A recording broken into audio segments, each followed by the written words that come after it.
आज के एहतजाज के हवाले से क्या बोलना चाहेंगे कि डी चौक तक जाएंगे आप लोग आज? देखें जी, आप सारी सूरत हाल आपके सामने है और जो इस वक्त जिस शदीद तरीके से शेलिंग की जा रही है और बुलेट फायर्स किए जा रहे हैं, रबर बुलेट्स, तो मैं समझता हूँ कि ये कोई मुनासिब रवैया नहीं है गवर्नमेंट का। लेकिन ये जो मर्ज़ी कर लें, आप अवाम का जज्बात भी देख रहे हैं, उनका जज्बा भी देख रहे हैं और इंशाअल्लाह ताला इन लोगों ने न सिर्फ डी चौक तक जाना है बल्कि इन्होंने अपने कायद को रहा भी करवाना है। सर, मुतालबात पूरे होंगे आपके? इंशाअल्लाह मुतालबात की मंजूरी के लिए तो ये सारी जदोजहद की जा रही है। सर, बहुत बहुत शुक्रिया सर। हल्का 55 की। अस्सलाम वालेकुम। आज के एहतजाज के हवाले से आप क्या बोलना चाहेंगे? जिस तरह की आवाम आई हुई है, आपको क्या लगता है ये लोग डी चौक पहुँच पाएंगे सर आज? देखें जी, जो इस वक्त 26 नंबर के अतराफ में जितने लोग मौजूद हैं और ख़ास तौर पर अभी जो क्राउड मैंने देखा जो रावलपिंडी और इस्लामाबाद से 26 नंबर वाली साइड से आए और जिस तरह लोग मज़ामत दिखा रहे हैं और जिस तरह लोग बदतरीन शेलिंग का सामना कर रहे हैं और जिस तरह से चारों अतराफ से 26 नंबर का ये जो इलाका है ये हिसार में है PTI के कारकुनों के और PTI के मज़ामतकारों के, तो मुझे लगता है ज़्यादा से ज़्यादा कोई 2-4 घंटे मज़ीद शायद यहाँ मज़ामत हो और उसके बाद ये रास्ते खुल जाएंगे और काफिला जो है वो डी चौक की तरफ रवाना हो जाएगा इंशाल्लाह ज़रूर। बिस्मिल्लाहिर्रहमानिर्रहीम। इस टाइम हम संजानी पे 26 नंबर पे मौजूद हैं अपने तमाम मेहमान काफिलों को खुशामदीद कहने के लिए। यहाँ पे जुल्म और बर्बरियत का बाजार गर्म है, लेकिन सलाम है पाकिस्तान तहरीक इंसाफ के टाइगर्स को, बावजूद इसके कि इनके ऊपर बदतरीन तशद्दुद और जुल्म किया गया है, ये हक के लिए, ये इमरान खान की आवाज़ पे पाकिस्तान के लिए खड़े हैं, खड़े रहेंगे और इंशाल्लाह आखिरी दम तक, आखिरी खून के कतरे तक हम लड़ेंगे। लेकिन ये गुलामी की जिंदगी और गुलामी का जो माहौल है ये हम कभी कबूल नहीं करेंगे। डी चौक तक जाएंगे? डी चौक पाकिस्तानियों का है, डी चौक पाकिस्तान का हिस्सा है, डी चौक पाकिस्तान की आवाम की मलकियत है। पुरअमन आवाम को डी चौक जाने से कोई नहीं रोक सकता। जिसको अपनी सियासत से खतरा है, अपनी सियासत मरती हुई नजर आ रही है, वो इस जाली हुकूमत से इस्तीफा दे, घर जाए और अवाम को उनका इक़्तिदार उनके हवाले करें। कौन बचाएगा पाकिस्तान? कौन बचाएगा पाकिस्तान? अस्सलाम वालेकुम।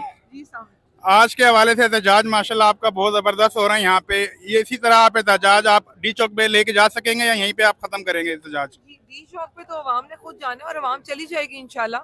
जो काफिले आ रहे हैं वो आ जाएंगे, मौजूद पहुंच चुके हुए हैं। आई थिंक नीचे तरनौल क्रॉस कर लिया था उन्होंने मोटरवे की साइड से और अब तो पब्लिक यहाँ खड़ी हुई है, जमे गफीर है, तो अवाम ने तो जाना है और अवामी ताकत को अब कब तक रोक सकते हैं। तो इंशाल्लाह हमारी मंजिल डी चौक। PTI के कारकुनों को क्या पैगाम देंगी आज? PTI के कारकुन इतने जोश में है कि मुझे उनसे बहुत सारे पैगामात मिल रहे हैं।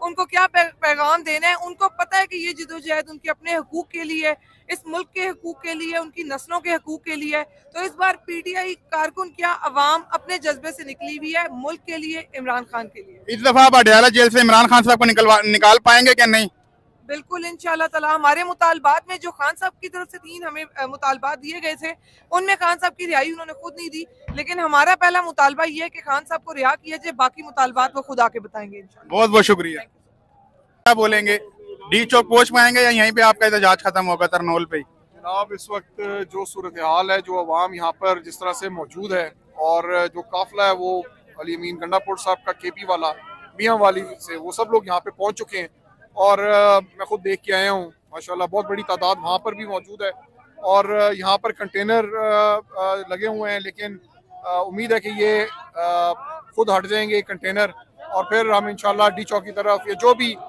स्ट्रेटजी है, हो सकता है कि हम यहाँ पे रात को पड़ाव करें और फिर आगे सुबह निकलें। ये अब फैसला हो रहा है, तो तब तक मैं यही कहूँगा कि अवाम की तादाद आप खुद देख रहे हैं, यहाँ पर हज़ारों की तादाद है, आगे लाखों की तादाद है। इंशाल्लाह भरपूर किस्म का एहतजाज रिकॉर्ड होगा डी चौक में। पिंडी से आवाम निकली है आपकी क़यादत में? जी अल्हम्दुलिल्लाह, आप सब देख रहे हैं, रावलपिंडी की आवाम भी मौजूद है और इंशाल्लाह आपको नजर आएगा कि रावलपिंडी ने भरपूर किस्म का बाहर निकली है और भरपूर साथ दिया है इमरान खान का। मैं समझता हूँ कि हम लोग हक के रास्ते पर हैं और इमरान खान के खिलाफ कोई ऐसा केस नहीं है जिसके ऊपर उसको जेल के अंदर रखा जा सके। और इसी तरह मैं समझता हूँ कि जो आइन के अंदर जो तरामीम हुई हैं उनके ऊपर एक ऐसी असम्बली जो कि खुद मुतनाज़ है, उस असम्बली के ज़रिए तो साहब हमारे एहतजाज हैं, हमारी क़यादत के साथ खान के साथ बैठ जाएं और तय करें ताकि हम लोग सब यहाँ से पुरअमन तौर पर मुंतशिर हो जाएं।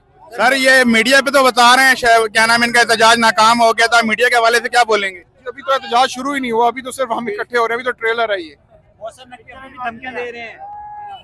मोहसिन नकवी साहब तो बलूचिस्तान में देख के आए थे धमकियां, और जो हालात बलूचिस्तान के हुए हैं माजरत के साथ मुझे तो बहुत दुख और तकलीफ होती है वो हालात देखकर। और वो कहते थे कि एक SHO की मार है बलूचिस्तान, लेकिन ऐसा नहीं है। सियासत मेज पर बैठकर बात करने का नाम है। अभी कह रहे हैं कि जो इस्लामाबाद आएगा वो फिर वापस